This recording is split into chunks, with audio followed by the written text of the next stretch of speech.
Proof of Imamat by Allamah Nasir Nasir Hunzai. Bismillahirrahmanirrahim. Proof of Imamat. Praise be to Allah and peace be on His servants whom He has chosen. Surah 27, Ayat 59. This dust-like slave, an insignificant particle, yearns to prostrate in the divine court, shedding tears like a suckling babe or a spring cloud, so that he may be able to express gratitude in the state of utmost humility, effacement and annihilation, with the good intention that by thanking God he will receive satisfaction of the heart.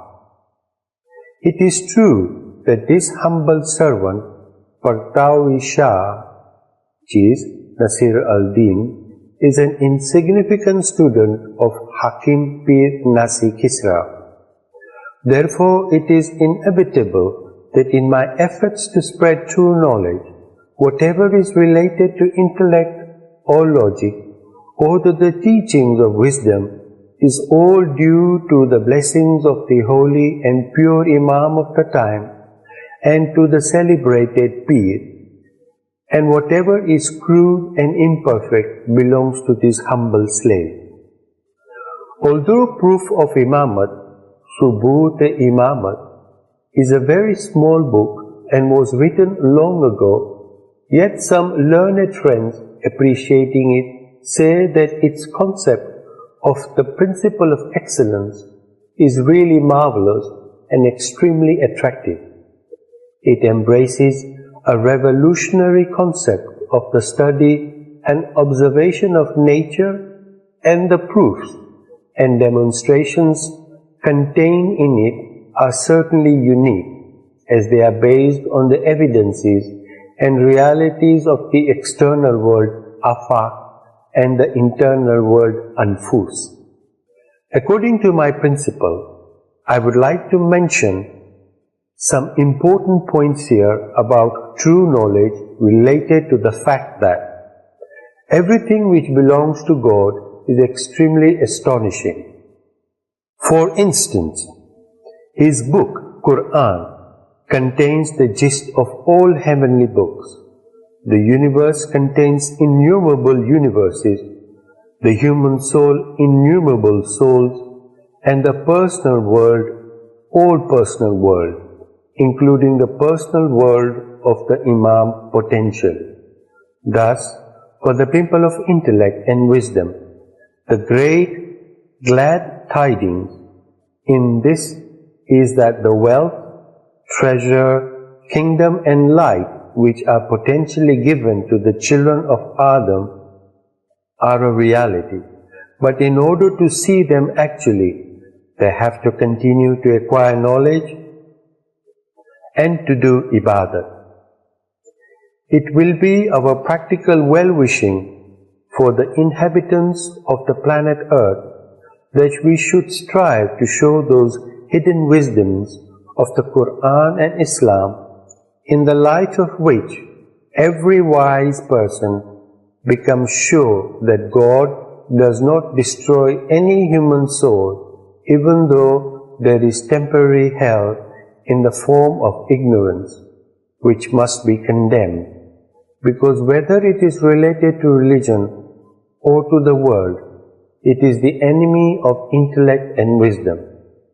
Thus, it is incumbent on the people of knowledge to wage a war against ignorance, so that the light of knowledge and wisdom may spread in the world of humanity.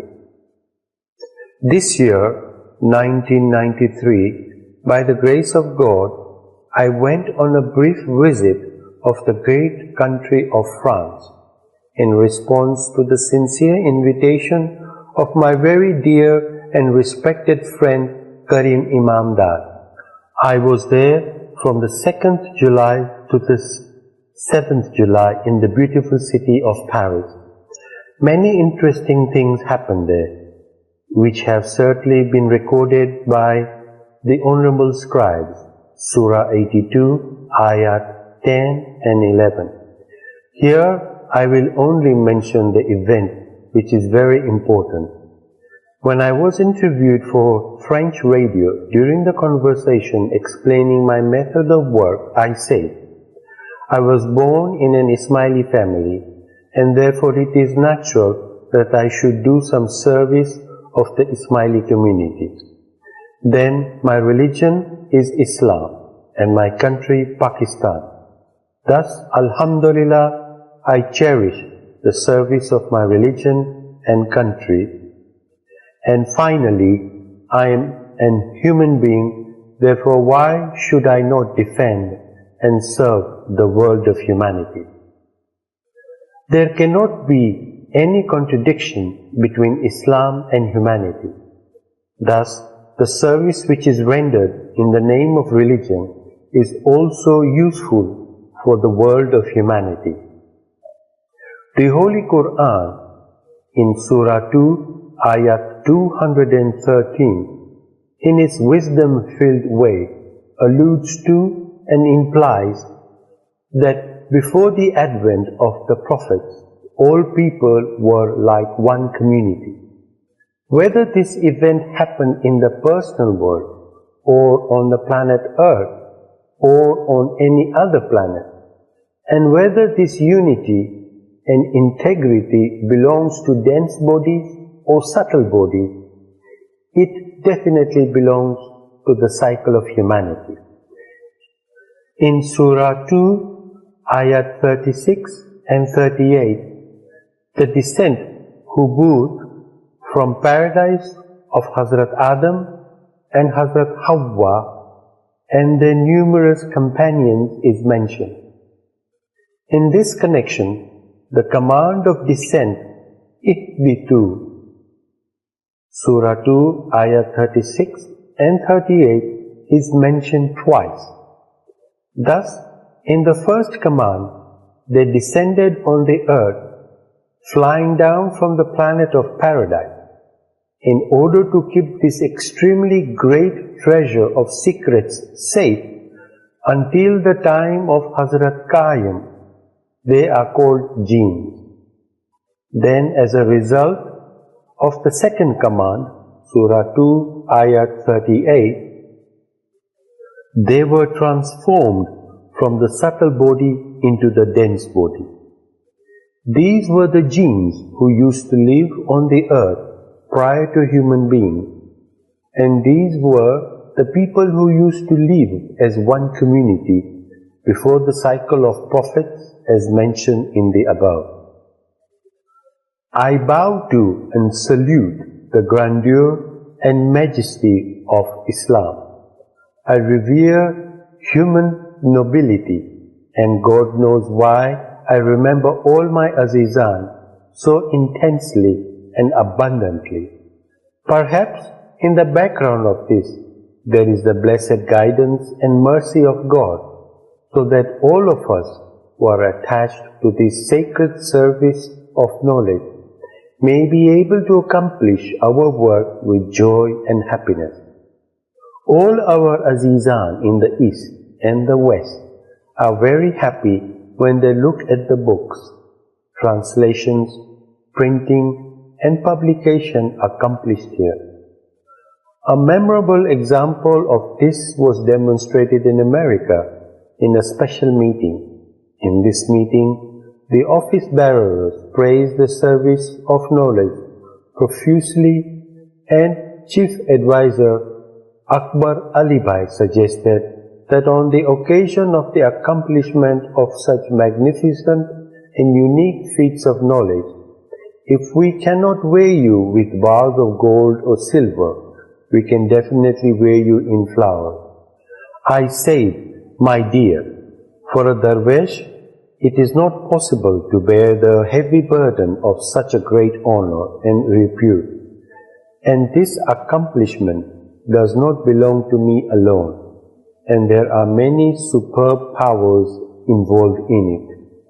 Thus, if you want to do such great work, then it should be done in the name of celebration of service to knowledge, or Jashni Khidmati Ilmi, which will honor all office bearers and members. This suggestion was happily accepted by everybody. How difficult it is for a Darwish who was born in 1917 to travel physically to far-flung countries, but how fast, comfortable and easy is that our wonderful journey, which can take place as a miracle for every person, even though today people do not realize its importance. That is, the journey of imagination, conception, mind and thoughts. Thus, this most humble slave, through his imagination and conception, which are all in all human beings, travel to every city and country where his Azizan live and are linked to our organizations such as Northern Areas, which is also his birthplace, Islamabad, Karachi, London, France, Chicago, Houston, Dallas, and many cities of Canada. By the access of this lightning-like imagination and conception, all-day meetings become fresh and pleasant. Praise belongs to God. Note, those friends who love knowledge but are not attached to our organization know the principle that it is valid and befitting to encourage these organizations so that more and more light of knowledge may be spread. Nasir Hunzai, Wednesday, 15th September 1990. Thank you for your cooperation. God says in Surah 5, Ayah 2, help one another in deeds of goodness and piety. This verse shows that mutual help or cooperation in deeds of goodness and piety is among the necessary duties of religion. However, the question may arise, what is the greatest goodness and the greatest piety in cooperating with which Mu'mins can attain the greatest reward? The simple and easy answer is that the greatest goodness, that which encompasses all goodnesses, and the greatest piety is that which encompasses all pieties, and such goodness and piety is only knowledge. As God says in Surah 6, Ayat 80, my Lord includes all things in knowledge. Will you not then be mindful? Thus it is evident that the greatest goodness and the greatest piety is service to religious knowledge, and the cooperations of Mu'mins in this accrues the greatest reward. Since it is knowledge that enables us to distinguish between good and evil, then one must do good for oneself and others and avoid evil.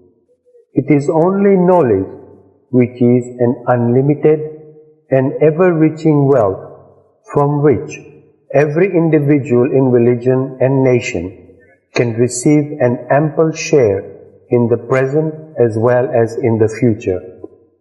In short, knowledge is the mercy of God in which are hidden religious and worldly success, eminence and happiness.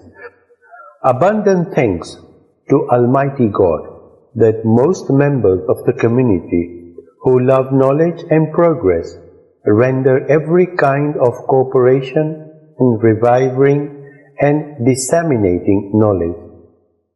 A great number of them are in almost all the places of the valley of Hunzai and areas of Gilgit agency, and among them those in Oshikand and Danur are specifically notable, as are those in Nomal and Rahimabad. There are many such members in Punyal, Ishkoman, Gopis and Yasin who appreciate the importance of spreading knowledge, such as my friend Fakiri Yasin Khalifa Muhammad Abad Sahib, and particularly those dear young Wa'izin who are now acquiring knowledge in the Center of Learning in Karachi. In Gilgit, there was the late Alwais Prince Sultan Khan, who through his sweet, moving speech encouraged this servant of the Jama'at several times. There are other friends whose happiness of religious and spiritual friendship invigorates my heart and mind. Besides those in Oshikand and Danur, there are many true moments, and my dear students in Nomal and Rahimabad, and the hope of pleasing them has created a special kind of awareness in me. Similarly, there are true Ismailis in Khizarabad, Husainabad, Khanabad and Nasirabad, and when I am among them, a new light of faith and sincerity enters my heart and mind, and a fresh zeal to serve knowledge is created in me. The true meaning and some selected students of mine from Upper and Lower Murtazabad have highly impressed me by their perfect sincerity and love. They and some Azizan in other places are such that their spiritual and material powers are rendering service to knowledge in my disguise. The Mu'mins of Hassanabad are very sincere and faithful. Some very distinguished personalities who help us in many ways have been born in this fortunate village. I am overjoyed by the mention of Aliabad, the greatest reason for this being that by the grace of the blessed name of Ali, it is a village which has no match in religious unity and harmony. The learned people there are always trying to increase their knowledge. The social workers there never get tired of serving the community and faith. The teachers impart knowledge to the boys and girls very diligently, and the craftsmen and other members who participate in the constructions of communal buildings are exemplary. Undoubtedly, Aliabad is not only the strength of my arm, it has also protected and helped every Sahib, every religious scholar, every fakir, and every servant of religion. The Ismaili Jama'at of Dorkhand is also progressing. Its great good fortune is that some of the youth have acquired higher education, and they will render meritorious service in the future, not only for the progress of the village, but also for the entire community and faith, and so enhance the status of the country and nation. I have had several formal religious discourses with the Jama'at. They are very intelligent, sagacious, and judicious, and they respect their Allamah. As for Hyderabad, my feeble body is constituted from its elements, and I am indebted to its favors. There is no doubt that the Ismaili Jama'at of Hyderabad has also progressed in religion and communal matters to a great extent. The members of the Jama'at are very sincere and religious, and their workers and volunteers have demonstrated great diligence to set examples of useful deeds. The greatest characteristic of the Ismailis of Ganesh and Garlat is that they are firm in their faith. By their God-given capability, they know the principle of question and answer about religious issues very well. I have had the honor to benefit from their zeal of faith. Baltik is the religious and worldly center of Hunzai state, where there are many officials and responsible dignitaries. In addition, the population of Baltik is quite dense, and therefore its progress is natural. Altogether, there are 8 Jama'at Khanas, and I've had the good fortune of going to most of them, and have experienced the reflection and comprehensive sincerity and certainty in my heart from the light of faith of many mu'mins. I have many relatives and friends there who have continued to help me in my service to knowledge. The Ismailis of Al-Tit are extremely strong in religious belief, and by the grace of God, some ulama have developed there. Some youth have also progressed in secular knowledge. I have had the discourses with the learned members of the Jama'at several times and have been extremely happy with their intelligence. They discuss with great solemnity and manners. I have many spiritual friends in Al-Tit, and their friendship gives me great spiritual satisfaction. The Jamaat of Ahmadabad also is praiseworthy. Fortunately, I have had the honor of participating in a vigil, Shab Bidari, and doing ibadat with them. I was highly enraptured by the sweet voice of some melodious recitals of Qasida, and I was very impressed by the Jama'at's firmness in religion.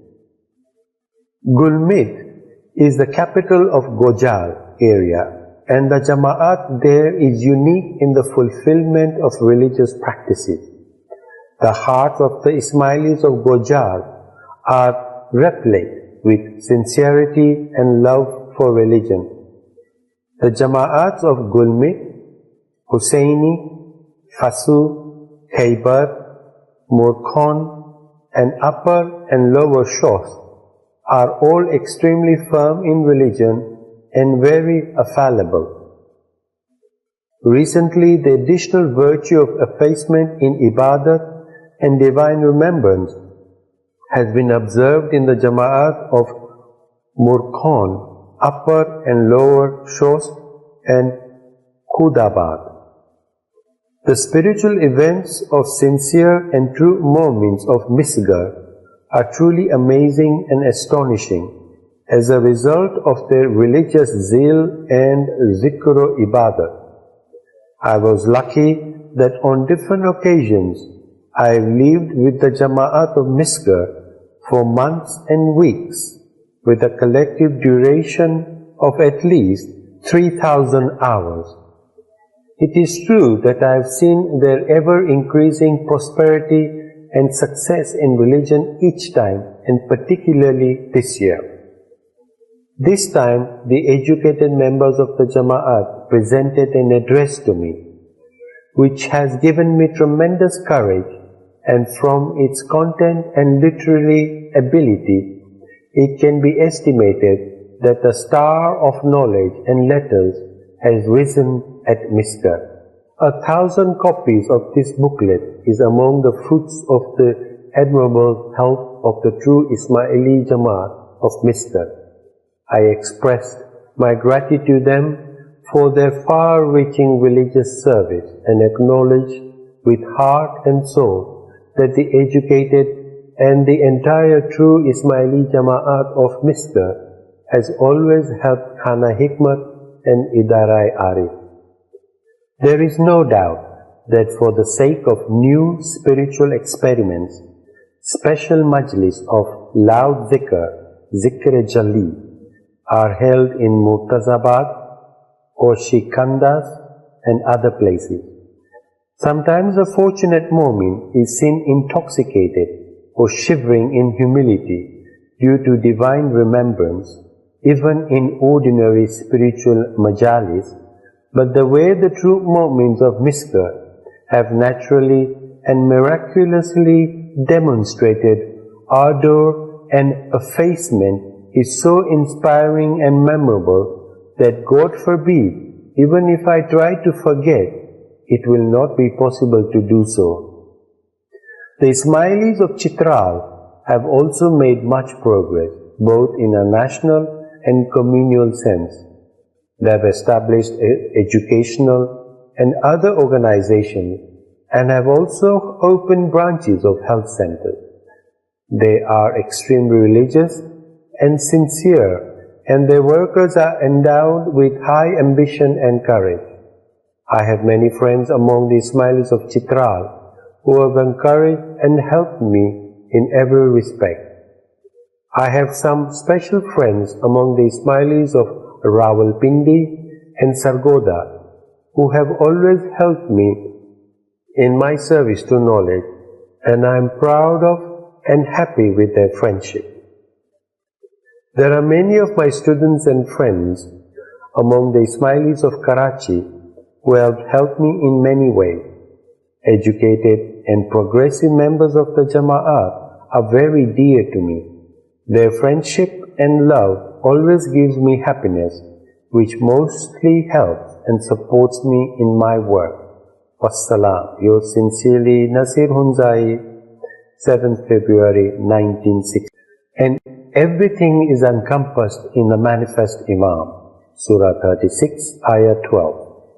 Principle of excellence, namely, evidences and demonstrations of the proof of Imamat from the external world afaq and the internal world unfolds.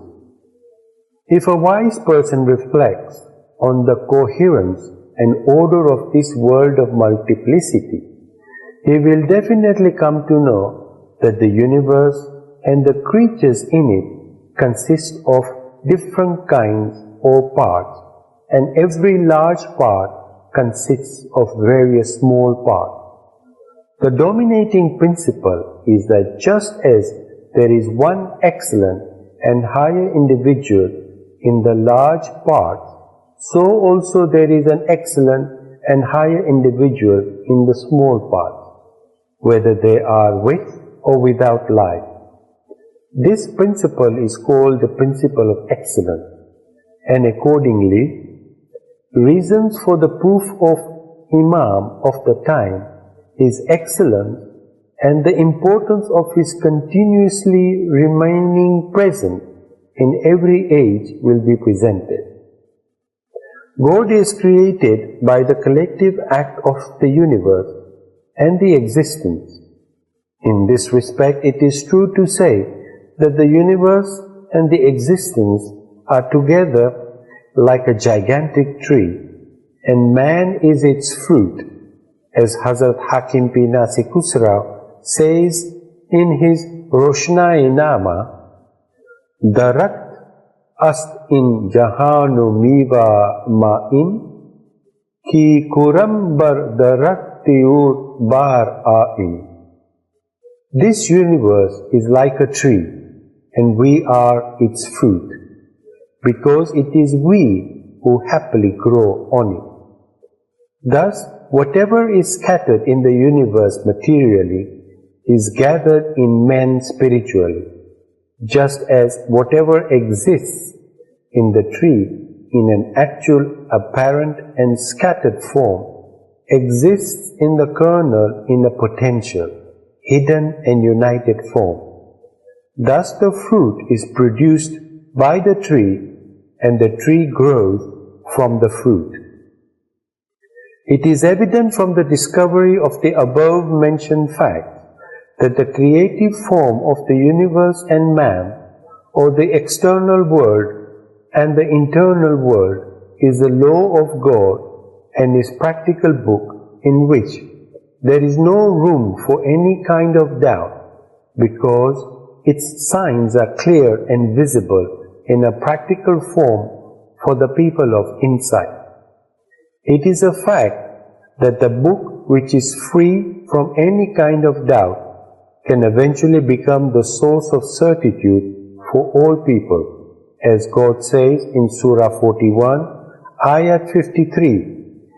During the revelation of the Quran, God says, "Soon we will show our signs to them in the horizon of the world and within themselves, until it becomes manifest to them that He is true." Now, by the grace of God, certain necessary evidences from the external and internal worlds about the dominating position of the principle of excellence and what it represents will be explained in the following. 1. Evidence from the heavens. There are 9 heavens which, with respect to vastness and nobility, are in order and grades, and the 9th is called the Divine Throne, excels the rest of them in vastness and nobility. Thus the superiority and excellence of one rank as the Divine Throne among the ranks of the heavens is as clear an evidence as broad daylight in the external world of the fact that, in the world of humanity as well, there is an individual who surpasses the rest of the human beings in excellence and eminence, and encompasses them by his knowledge and wisdom, just as the 9th heaven encompasses the rest of the heavens and all the things of the universe. This individual is the Divine Throne in the world of humanity and the world of religion. This evidence or sign, ayat, demonstrates the practical meaning of the Quranic verse, Surah 36, ayat 12, and we have encompassed everything, i.e., the entire knowledge and wisdom concerning the form of universe and its inhabitants in the manifest and speaking Imam. 2. Evidence of heavenly bodies. In order of the universe, next to the heavens are the heavenly bodies, i.e. stars. There are many heavenly bodies, and among them one is so radiant that it is unsparingly provides light and heat to the rest of the heavenly bodies and to the entire universe. It is always shining and radiating, and it neither decreases nor increases. It is called the sun, and it has immersed the entire universe and existence in its immense light. The sun is the light, Surah 24, Ayat 35, of the external world, the meaning of which shows that in the world of religion and the world of humanity as well, there is a holy personality who is the light of God and the Prophet, and he, due to his knowledge, wisdom, and supreme character, is most excellent and eminent among people, just as the sun is among the heavenly bodies. This evidence of heavenly bodies is like those verses of the Quran in which it is established that the perfect man, i.e., the Imam of the time, is the light of God. 3. Evidence of the 4 elements. The 4 elements are earth, water, air, and fire, and they too are in ranks. The earth is the lowest rank and is the most dense. Water, which has surrounded the earth, is the most subtle than the earth. Air surrounds the water and is more subtle than it, and finally, fire surrounds the air and is more subtle than it, and it has the characteristic of the sun in light and heat. Thus fire, which is in the form of electricity too, surpasses the rest of the elements in excellence. The evidence of elements from the universe is like a verse which, by its meaning, demonstrates that in the world of religion too, there is a rank which is both manifest and hidden like electricity. This rank in the world of religion is that of the Imam and his Imamat, in which there is a light of mercy as well as the fire of wrath, just like fire and lightning. This verse of the external world explains those verses of the Quran in which it is mentioned that Hazrat Musa saw a fire, and 70 selected men of his community were struck by lightning, and other events related to fire and lightning. 4. Evidence of the 3 generated beings, mawalid. The three generated beings are minerals, vegetables, and animals, from among whom the group or kingdom of animals is superior because they possess the animal soul and feeling. Among the animals, the rational or speaking animal is superior due to his rationality and awareness. Another name of the rational animal is man, and he rules over minerals, vegetables, and mute animals due to his intellect and awareness, which is by the influence of the universal intellect. The others, however, are devoid of it. Thus, among the signs of the external world, man is a sign which by its meaning shows that in the world of religion as well, there is an individual who, due to his knowledge and wisdom, and due to his being the mazhar of universal intellect and universal soul, is the vicegerent of God, and in the rank he is the sovereign of creatures, even though most of them do not know that he is their religious and spiritual sovereign, just as mute animals, vegetables, and minerals do not know that man rules over them. This universal and practical sign of man's excellence and eminence explains that verse of the Quran in which the excellence of the children of Adam over other creatures is mentioned. We have indeed honored the children of Adam, and we carry them in the land and the sea, and we provide them with good things.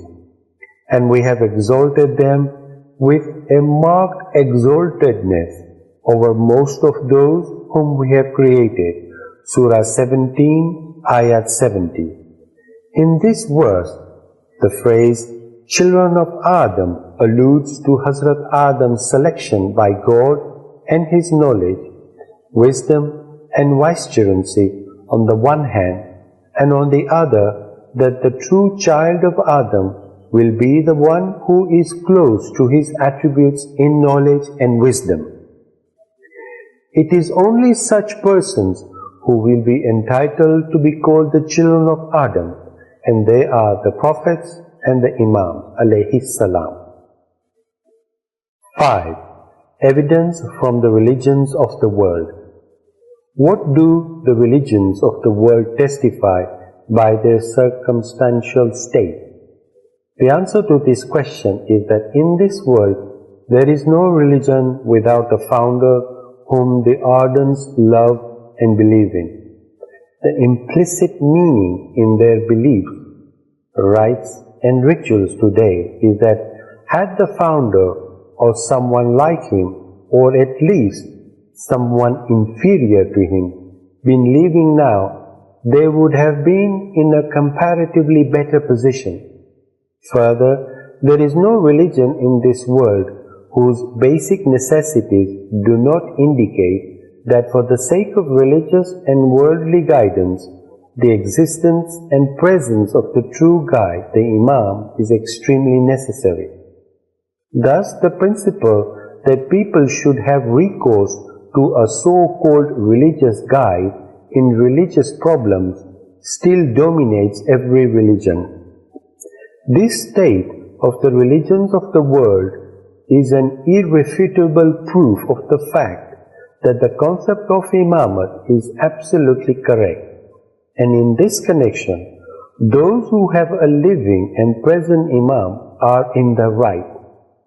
This natural requirement of the religions of the world that the existence of the true guide is necessary is a sign of the universe whose meaning no wise person can deny, and it explains the Quranic verse, O Prophet, verily you are a warner, and for every people of every age there is a guide.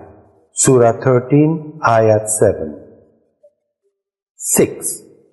Evidence from political organizations.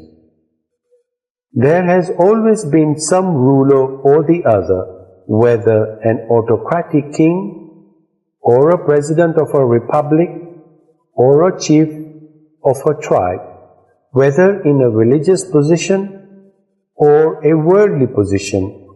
In every situation, the existence of a ruler is necessary, since otherwise the honor, respect, family, and property and life of the people and the country will not be free from danger. Thus, the existence of political organizations and their importance is among the signs of the external world, which explains that the true religion is the one whose sovereign is always miraculously living and present. If worldly protection is not possible without a worldly ruler, even though worldly affairs are comparatively easy, then it is obvious that the protection of religion is more difficult without a religious sovereign, since religious problems are more complex. Thus, this sign of external world explains the Quranic verse in which the existence of the vicegerent of God on the surface of the earth is mentioned. O Dawood, verily we have appointed you a vicegerent in the earth, so judge between the people with justice. Surah 38, Ayah 26. 7. Evidence of the Prophets. It is a famous narrative that 124,000 prophets have come from God for the guidance of people, but according to divine wisdom and the exigency of time and space, they were not all equal in excellence and rank, as God says, "Of those messengers we have exalted some over others." Surah 2, Ayah 253. Thus, this excellence and rank become complete with the Holy Prophet Muhammad sallallahu alaihi wasallam, and among the numerous proofs of this fact, one is mentioned by God Himself. O Prophet, we have sent you not but as a mercy for the people of the world. Surah 21, Ayat 107. Thus, only the Holy Prophet among all the prophets is the universal mercy and the mercy of God, and this mercy of God and the Prophet first of all appears in the form of guidance. This results in the fact that the Holy Prophet was the center of guidance for the earlier and the later generations. It is a fact that the center is in the midst of things, and the Holy Prophet was between the end of the cycle of prophethood and the beginning of the cycle of Imamat. And from this center of guidance, the earlier people were guided by the prophets and the later people by the Imams. Thus it is evident that the Holy Prophet is undoubtedly the chief of the messengers and the guide of the paths.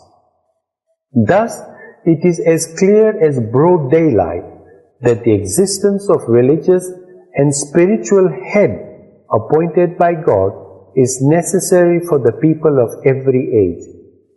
For had it been proper and possible in the divine law for a group of people or the people of an age to dispense with a divinely appointed spiritual head and instead to exalt some over others from within themselves, then this would have been possible in the case of the prophets, who themselves are guided, and the chiefs of the people, contrary to Surah 2, Ayah 253 mentioned above.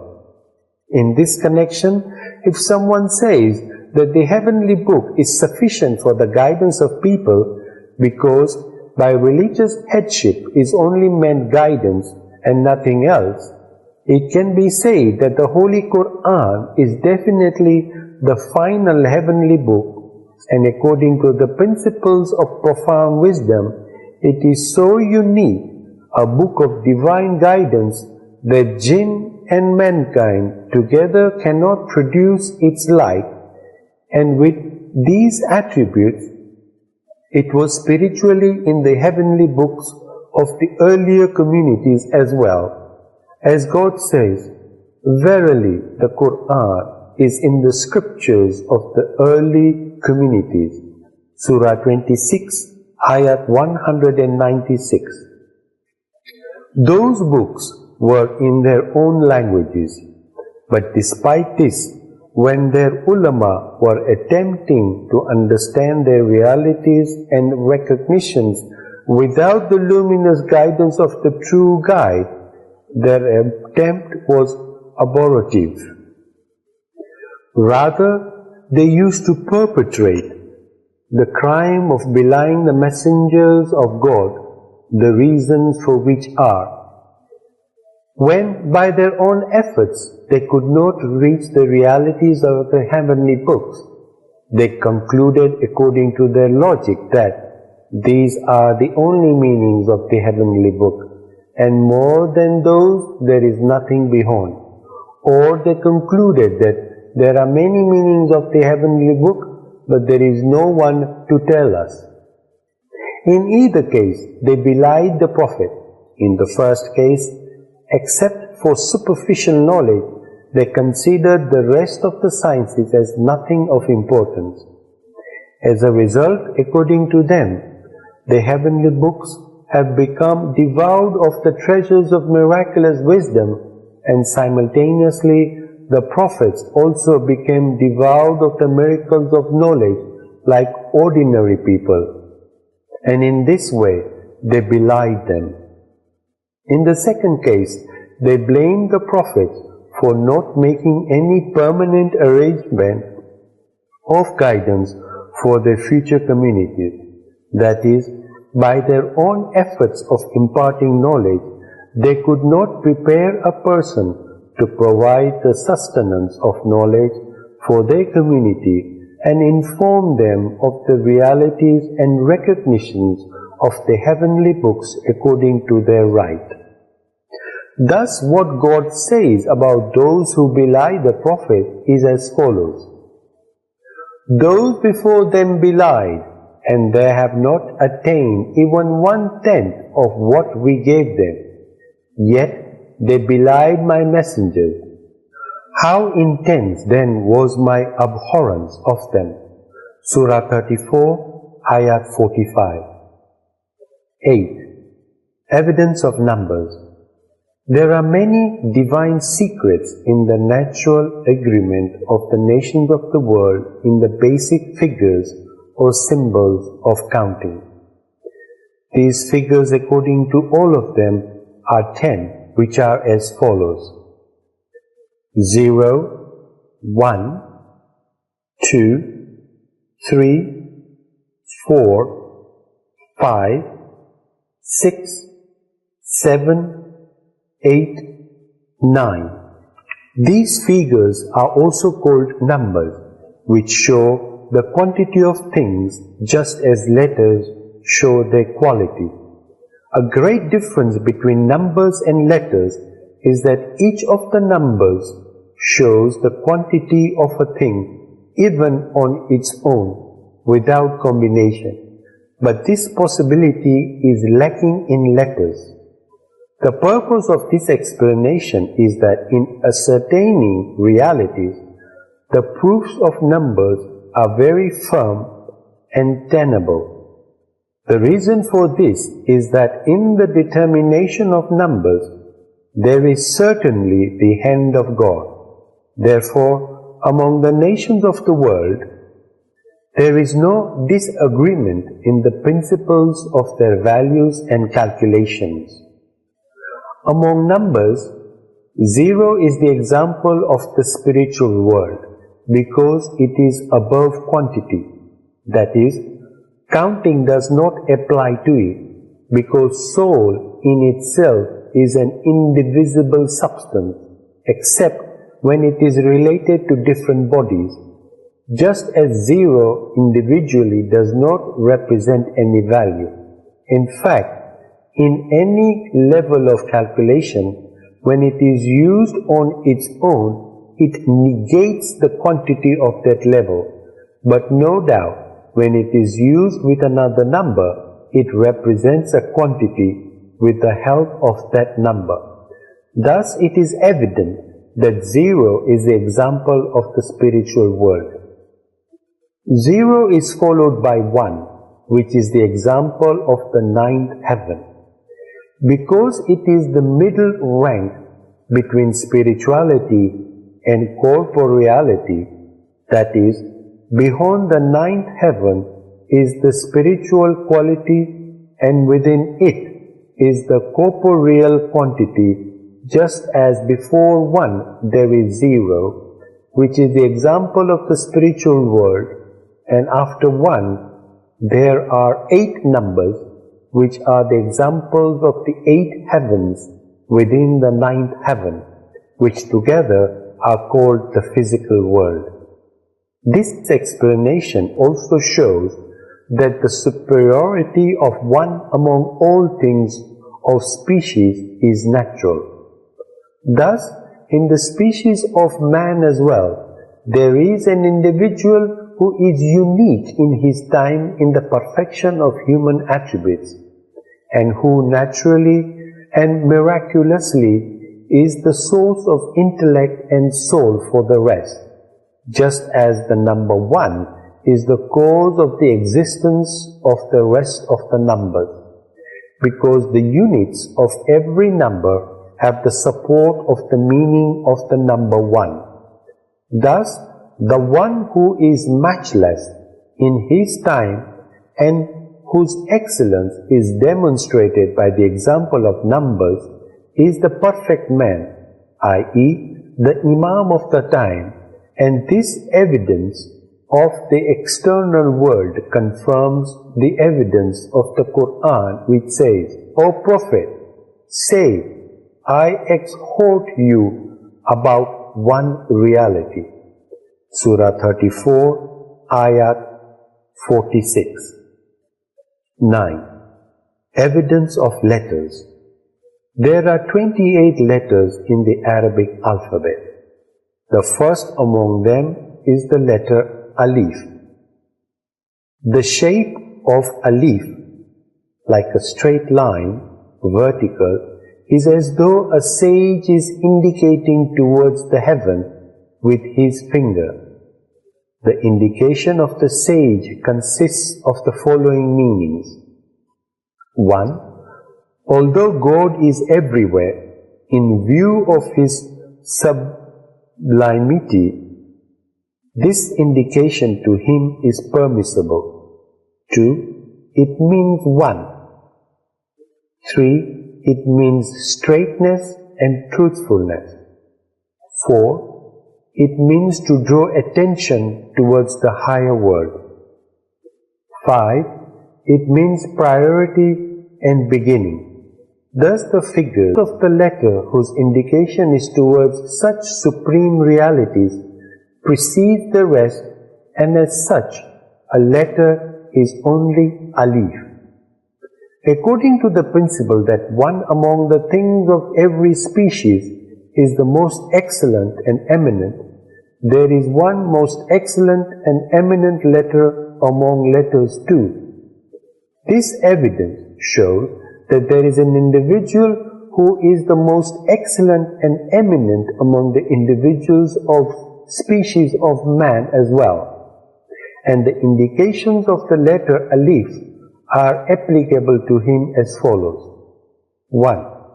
He makes those who obey him to merge in God. 2.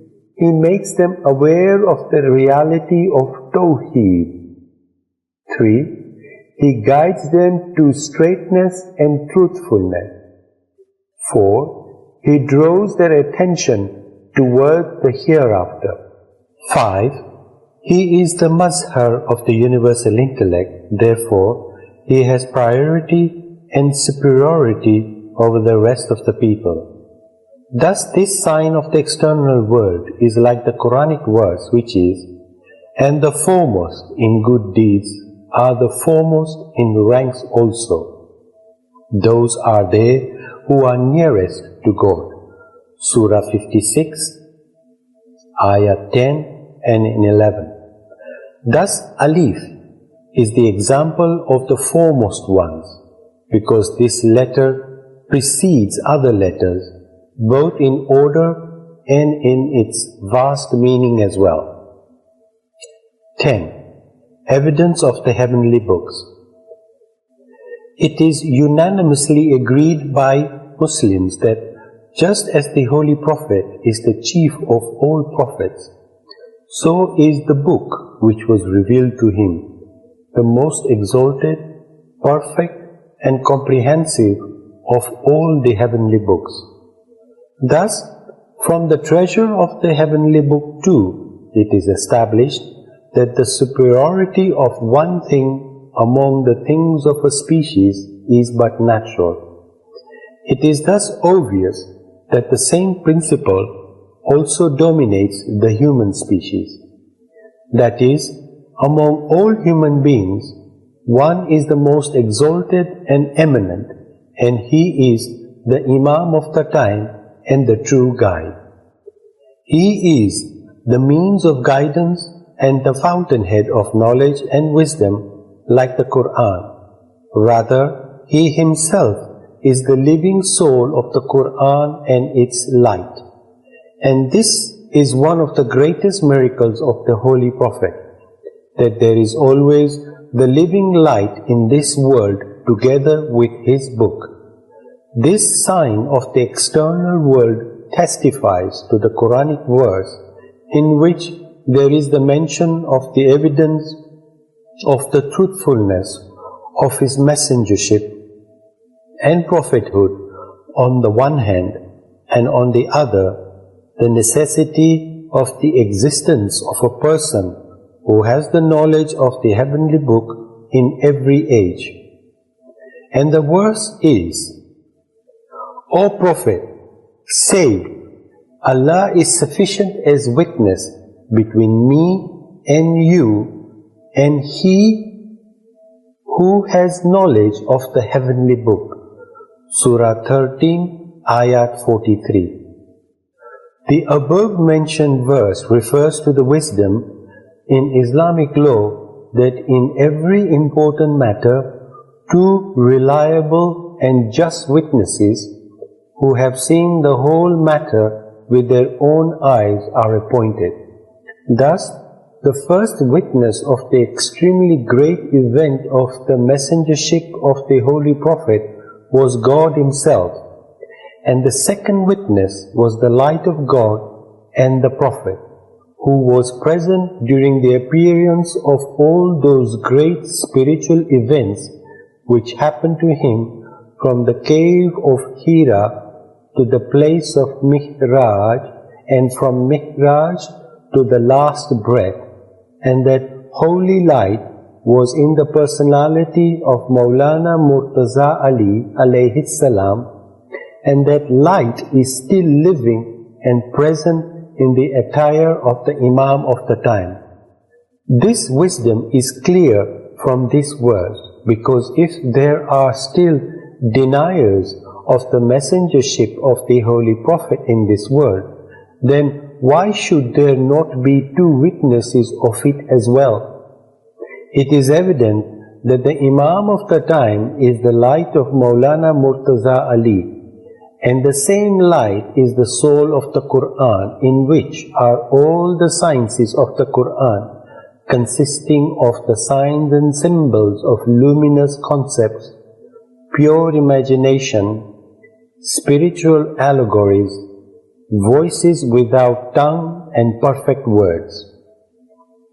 In short, the things of the universe and existence are found in different species and divisions, and from among them only one is most excellent and exalted, such as among all things only animal, including man, is most exalted, then the rest are divided into subdivisions, and from each of those divisions and subdivisions as well, only one is the most excellent. For instance, among creatures, animals is a major division, and it is further divided into many species, among which the human species is the most exalted and excellent, whose example is found in the following division of things. 1. Among the heavenly books, the Quran is the most excellent, and the most excellent from its surah is the Surat al-Fatiha, which is in the position of Kitab, the mother of the book. 2. Among all buildings, mosques and houses of worship are the most excellent, and among them the Kaaba is the most excellent, because God has specifically called it my house. Surah 2, Ayat 125 and Surah 22, Ayat 26. Ramadan among all months is the most excellent, and among its 30 days, the night of power, Shab Qadr, is the most excellent. 4. Among stones, the most excellent are gems, and among gems, the ruby. 5. Among quadruped animals, the most excellent are those whose flesh is lawful to eat, and among them the most excellent is the camel. 6. The most excellent among seeds are grains, and among them wheat. 7. The most excellent among trees are fruit-bearing ones, and among them the palm tree is the best. 8. The most excellent among flowers are the fragrant ones, and among them the rose. 9. The most excellent among minerals are metals, and among them gold. 10. The most excellent among the things which cover the animal body, such as wool, hair, fur, feathers, is the human dress, and among human dress, the silken dress. 11. The most excellent among the fragrances are perfumes, and among them musk. 12. The most excellent of the internal organs of man are heart, brain, liver, lungs, gallbladder, spleen, and kidneys, and among them the heart. The most excellent among the external organs are those which are the centers of the senses, and among them the eyes. 14. The most excellent among the organs with fingers are the two hands, and among them the right hand. 15. The most excellent among the fingers of hands are those of the right hand, and among them the thumb. 16.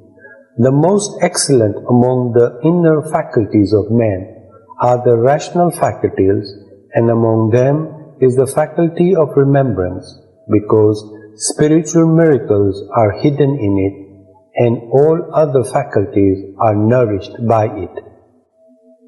Thus it is evident that the universe and existence exist under the principle of excellence.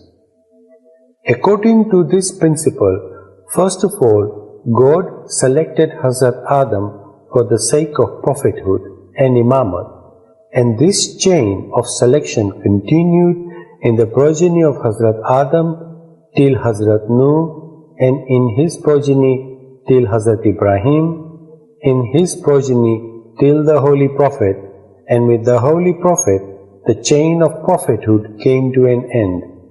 But the chain of Imamat continued, and will continue in his holy progeny till the day of resurrection, as God says, "We gave to Ibrahim's progeny the inheritance of book and wisdom till resurrection, and we gave them a great kingdom." Surah 4, Ayat 54. Thus, according to this verse, the excellence of the progeny of Ibrahim, i.e., The progeny of Muhammad sallallahu alaihi wasallam is clear. That is, one can attain the ta'wil and the wisdom of the heavenly book only through them till the resurrection, and by virtue of this they possess the great kingdom of spirituality.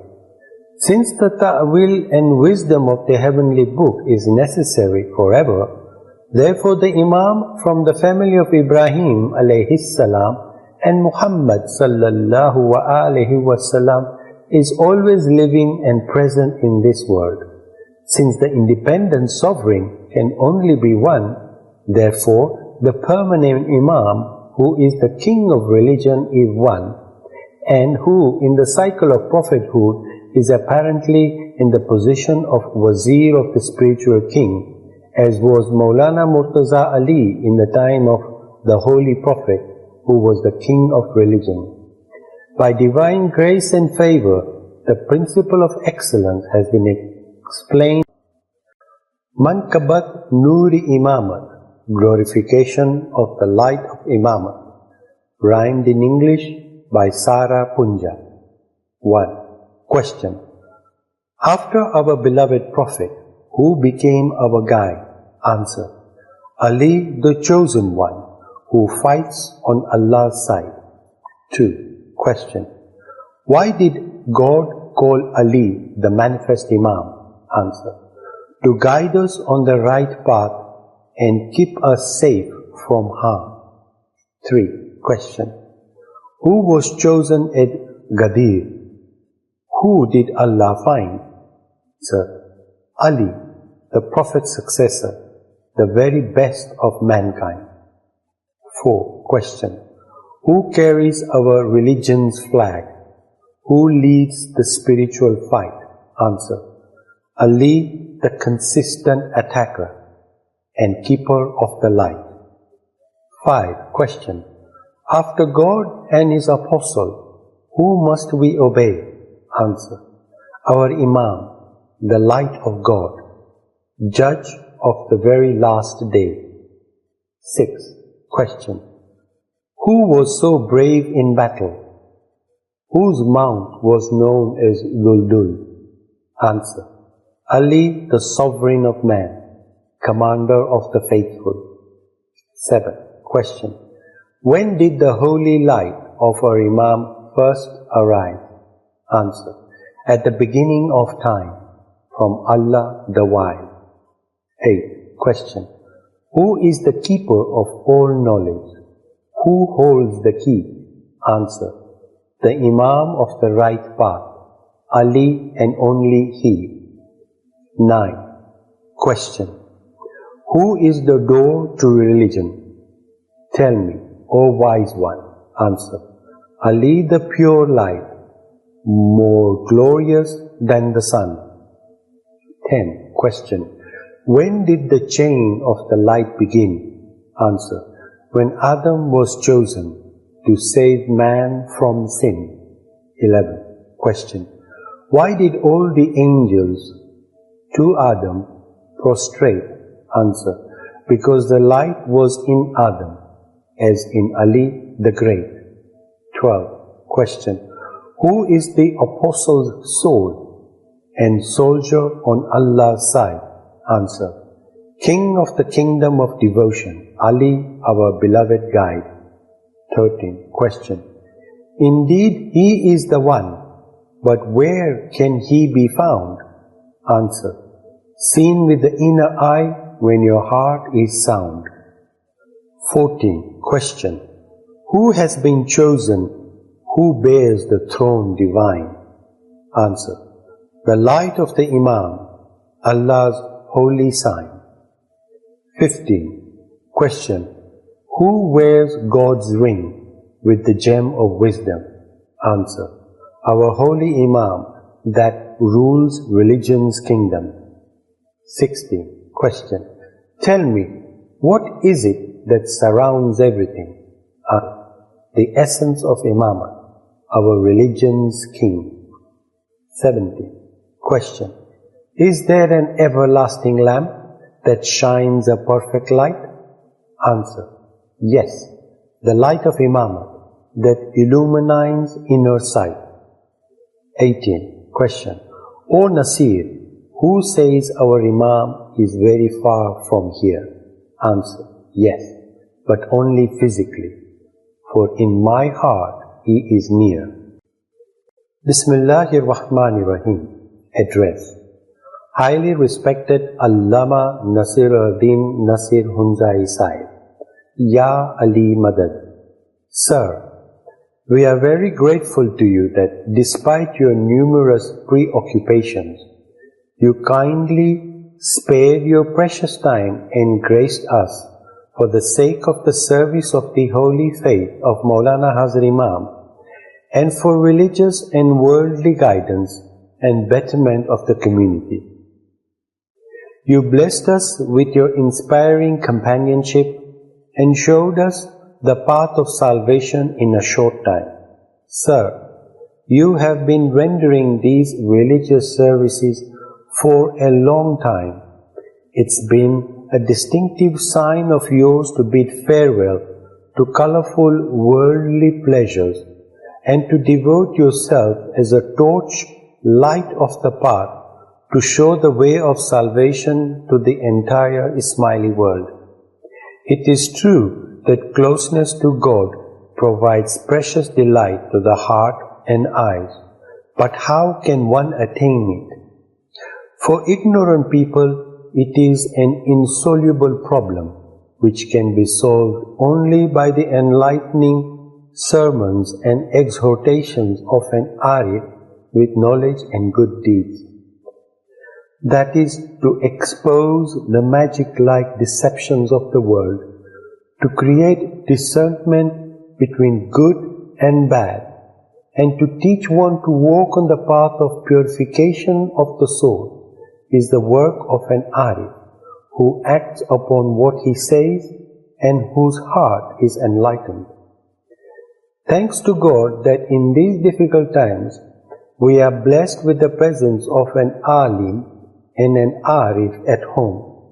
Due to his attributes of Darwishi, we are brought to the light of Ma'arifat from the darkness of ignorance, and we feel that light spreading to the corners of our hearts and minds. Your sweet speech, which is based on Hakikat and Ma'arifat, creates a sacred and pure happiness by striking the subtle notes of our souls, and from the touching way of your conversation, springs of wisdom gust forth, and by looking at your soul-nourishing state, we spontaneously remember the verse of Iqbal, Nigah buland sukhan, dil nawaz, jaan pursoor, yahi hai rakht safar, mere karwan ke liye. His glance is exalted, speech soothing, and soul full of ardor. This is the baggage of the leader of the caravan.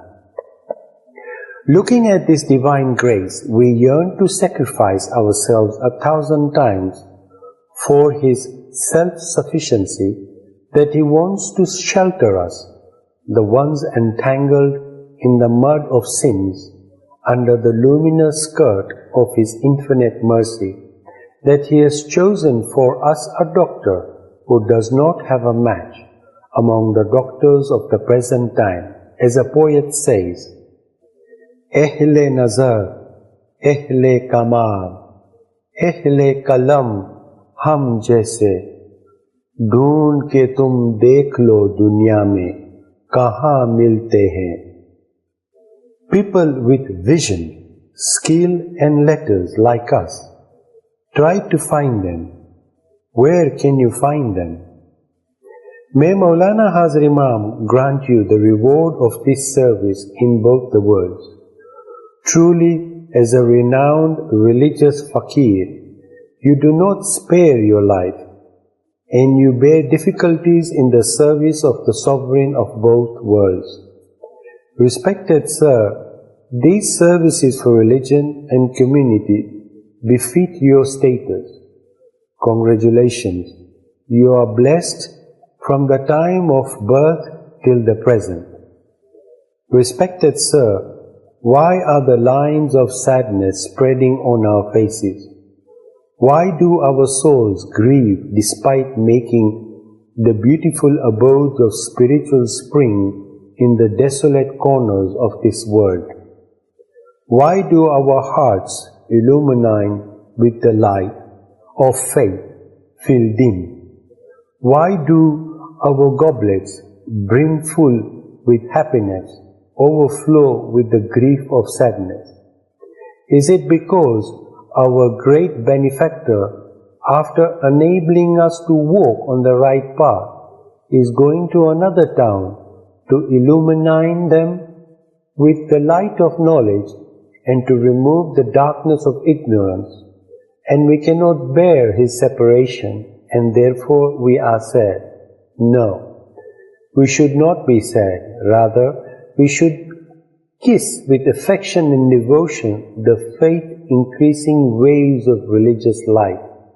O the great chief of our caravan, you must go to show the straight path and the destination to those others like us. But please do not forget to take care of this caravan which is traveling towards the destination. ये तमन्ना है कि आए आप लाखों बार यूं, झूम कर आता है जैसा माए. This is our desire, that you may come like this 1,000,000 times. As the smiling moon returns and comes from month to month. Finally, the Jama'at, raising their hands in the divine court, prays that may Maulana Hazar Imam exalt you in both the religion and the world. May he prosper you and protect you from all types of trouble. May his glance of mercy always be upon you, and may he always grant you his physical and spiritual didar. Ameen. Residents of Miskar, Hunzai State, 1967, 27th August.